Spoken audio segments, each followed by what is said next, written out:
북한이 오늘 오전 탄도미사일 발사를 시도했지만 실패한 것으로 보입니다.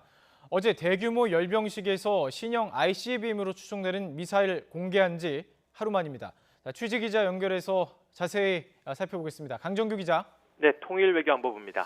북한의 미사일 발사 일단 실패한 것으로 분석이 되고 있죠? 네, 그렇습니다. 합동참모본부는 북한이 오늘 새벽 6시 20분쯤 함경남도 심포 일대에서 미사일을 쐈다고 밝혔습니다. 그러나 미사일은 우리 군의 레이더망에 포착될 정도로 높이 떠오르지 못한 것으로 알려졌습니다. 군 당국은 이번 미사일 발사를 실패로 규정했습니다. 미사일이 발사 직후 폭발했을 가능성도 열어두고 있습니다. 아직 미사일 기종은 확인되지 않았습니다. 앞서 지난 5일에도 북한은 함경남도 심포에서 탄도미사일 한 발을 쐈는데요. 당시 미사일은 동해 쪽으로 약 60여 킬로미터를 날아간 뒤 동해상에 추락했습니다. 당시 한미 양국군은 북극성 2형이나 스커드 2R로 추정했는데요. 심포는 고체연료 계열의 잠수함 발사 탄도미사일 SLBM의 개발 단지가 있는 곳입니다.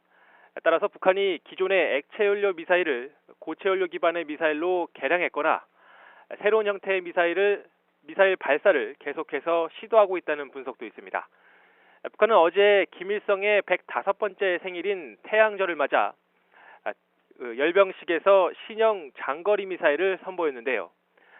이 가운데는 미국 본토를 겨냥한 사거리 10,000km 이상의 신형 대륙간 탄도미사일 ICBM도 있어서 북한이 오늘 ICBM의 시험 발사에 나선 것 아니냐는 관측도 있습니다.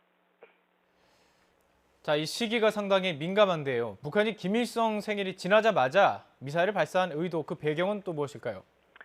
네, 미국의 북한 폭격설 등 군사적 압박에 굴하지 않겠다는 의지를 드러낸 것으로 보입니다. 앞서 어제 북한은 김일성 생일 105주년 기념 대규모 열병식에서 미국을 겨냥한 ICBM 등의 신무기를 공개했는데요. 한반도의 군사적 긴장이 최고조에 이르면서 열병식이 국제사회의 이목을 집중시켰기 때문에 김정은으로서는 소기의 정치적 목적을 달성했다고 볼 수 있었습니다. 그러나 김정은은 단순히 보여주기에 그치는 것이 아니라 직접 행동으로 미국에 맞불을 놨습니다.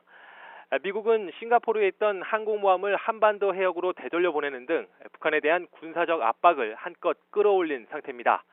또 미중 정상회담을 통해 중국의 대북 제재 동참과 북한의 핵 포기를 이끌어낼 것을 촉구하고 있는 상황인데요.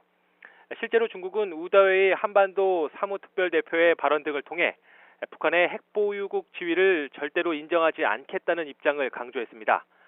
따라서 북한의 오늘 미사일 발사는 미국뿐만 아니라 중국에 대한 반발 의미도 있는 것으로 풀이됩니다. 다만 미사일 발사가 실패로 추정되면서 체면을 구겼는데요.